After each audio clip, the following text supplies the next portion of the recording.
Pak Alif, tadi ada pernyataan dari Pak Ariza yang menarik untuk Anda komentari. Testing di DKI Jakarta sebenarnya sudah 12 kali lebih tinggi dibandingkan dengan standar WHO. Apa yang Anda ingin sampaikan soal hal ini? Oh, itu betul semua yang disebutkan. Dalam pengertian, bahkan Prof. Wiku itu menyebut bahwa Jakarta adalah satu-satunya provinsi yang tahu di mana musuh, gitu loh, di mana COVID berada, gitu loh. Karena memang kapasitas testingnya meningkat, tetapi dengan positivity rate ya yang kisarannya tuh Jakarta misalnya sepekan terakhir ini 20,3, maka apa yang sudah dilakukan oleh Jakarta sekarang itu mau nggak mau harus naik 3 sampai 4 kalinya. Oke. Kenapa? Mengingat ya toleransi WHO terhadap kasus kan adalah 5%. Kalau kita 20 kita kalikan 4 dong. Kira-kira gitu ininya. Oke, jadi nggak bisa data ini tidak bisa berdiri sendiri gitu ya, 12 kali lebih tinggi dibanding WHO ya?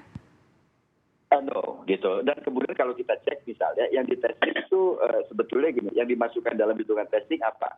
Apakah dia dalam rangka betul-betul pencarian kasus yang misalnya satu kontak tracing gitu. Yang kedua ada daerah merah lalu kita masuk, kita tes semua di situ gitu.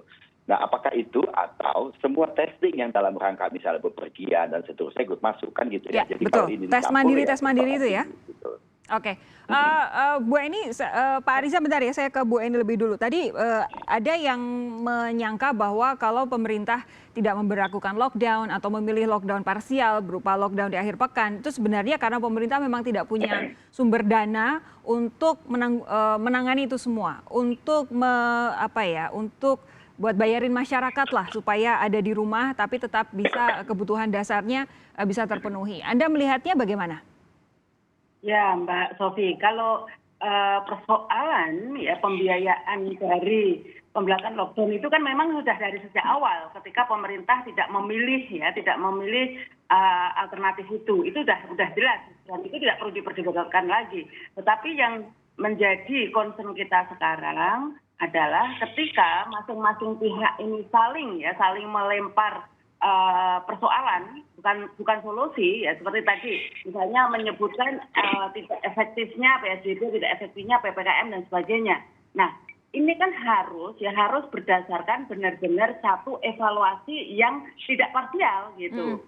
Jadi apa yang sebenarnya menyebabkan ketidakefektifan program-program tadi? Karena pilihan kalau yang disebutkan Mbak Sofi itu kan pilihan optimalnya gitu kan, pilihan optimal sudah tidak diambil, itu sudah selesai gitu kan.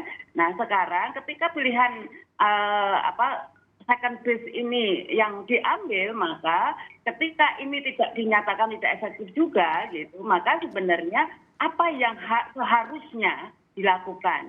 Nah termasuk tadi berbagai macam kebijakan-kebijakan yang benar-benar harus terintegrasi. Jadi kalau misalnya ini hanya parsial menjadi keputusan masing-masing daerah dan tidak terintegrasi dengan daerah-daerah lain, maka sampai kapanpun ya ini juga tidak akan efektif gitu untuk penurunan dari COVID. Nah, kalau di DKI Jakarta sendiri, Bu Eni menilainya bagaimana?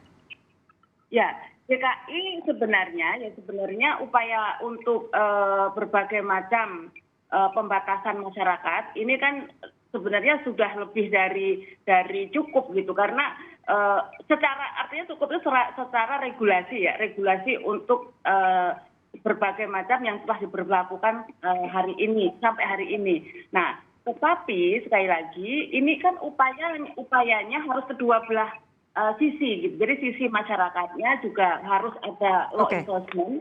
Dan ini di pinggir-pinggiran itu sebenarnya kalau dari sisi law enforcement ini masih rendah, Mbak. Oke. Karena kalau COVID berkepanjangan pun rebound dari ekonomi juga akan tetap sulit ya? Kalau itu sudah pasti. Ya, jadi kalau halo. Oke. Iya, Bu Eni.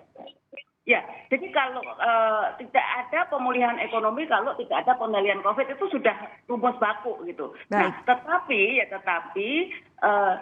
kalau hanya sekedar bahwa segala pembatasan itu diartikan menjadi pembatasan ekonomi, itu juga nggak benar gitu. Jadi sebenarnya asal tadi upaya-upaya pengendalian COVID-nya dilakukan secara optimal, maka tidak perlu pembatasan yang terlalu ekstrem pun gitu. Itu sudah cukup untuk bagaimana kita benar-benar mampu mengendalikan penularan dari COVID ini. Oke, terutama 3T itu tadi ya yang jadi tanggung jawab pemerintah. Pak Riza, terakhir, kalau kemudian sudah mendengar pernyataan dari Pak Alif, mendengar penilaian dari Bu Eni, bagaimana kemudian ke depannya supaya kebijakan yang diambil oleh DKI Jakarta ini betul-betul terintegrasi, betul-betul tidak parsial, sehingga apapun namanya ini, PPKM, PSBB itu bakal bisa benar-benar efektif? Jadi yang pertama, semua kebijakan yang kami ambil, selain kami mendengar aspirasi dari bawah semua dinas sampai ke pemerintah pusat, kami juga berkoordinasi dengan pimpinan kepala daerah sekitar Jakarta, atau Bodebek, Banten, dan Jawa Barat. Semua kebijakan yang kami ambil itu semaksimal mungkin kami buat sekomprehensif dan holistik mungkin atau terintegrasi sebaik mungkin. Jadi tidak ada kebijakan yang bersifat parsial. Kemudian juga terkait dengan kebijakan yang diambil, kami sudah buat kebijakan sampai titik atau klaster terkecil atau lingkungan terkecil, yaitu sampai ke rumah masing-masing. Bahkan setiap individu juga kami minta bisa mengakses aplikasi yang kami siapkan, aplikasi Jaki dan sebagainya. Kami sebagai Jakarta Smart City, kami menyiapkan berbagai aplikasi bagi pengguna kendaraan umum atau transportasi publik, sampai pribadi-pribadi semua kita minta untuk mengakses. Tidak hanya urusan COVID, vaksin, ya, bahkan donor plasma juga kami buatkan aplikasinya untuk memudahkan. Karena melalui di era digital ini, semua koordinasi kami, informasi kami, dan semua kebijakan kami teruskan melalui aplikasi-aplikasi yang telah kami buat selama ini. Jadi sekali lagi, kebijakan ini kami buat semaksimal mungkin. Namun demikian sekali lagi, saya tidak ingin membanding, tidak bermaksud membandingkan daerah lain, tapi betul yang sampaikan tadi Mas Alif, Mbak Eni, bahwa di Jakarta ini kepatuhan masyarakatnya lebih tinggi kalau dibandingkan daerah lain. Dengan cara apa kita bisa mengukur? Coba kita lihat di Jakarta, berapa sih masyarakat yang menggunakan masker dengan yang tidak. Coba kita keluar Jakarta sejenak saja, kita bisa melihat di banyak daerah masih banyak orang yang tidak menggunakan masker, lalai dan sebagainya. Kita di Jakarta penerapan disiplin para pelaku usaha umpamanya, apakah di mal, tempat lain, mereka cukup disiplin. Masyarakatnya sih sebenarnya cukup disiplin, tinggal pemerintahnya ini 3T-nya harus bisa mengimbangi masyarakat.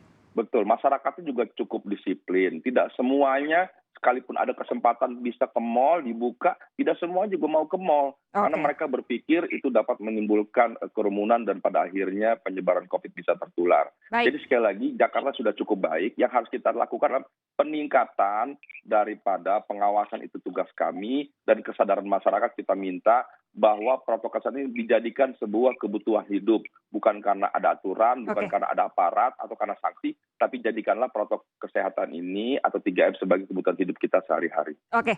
Itu tadi yang paling penting karena masyarakatnya dianggap sudah cukup patuh, tinggal tanggung jawab pemerintah 3T di sini yang harus ditingkatkan karena kalau ikut standar WHO lagi seharusnya positivity rate itu ada di angka 5% saja, tidak lebih dari itu. Terima kasih Pak Ariza, terima kasih Bu Eni, dan juga terima kasih Pak Alif sudah bergabung malam hari ini bersama saya di Sapa Indonesia Malam. Sampai jumpa lagi, sehat terus semuanya.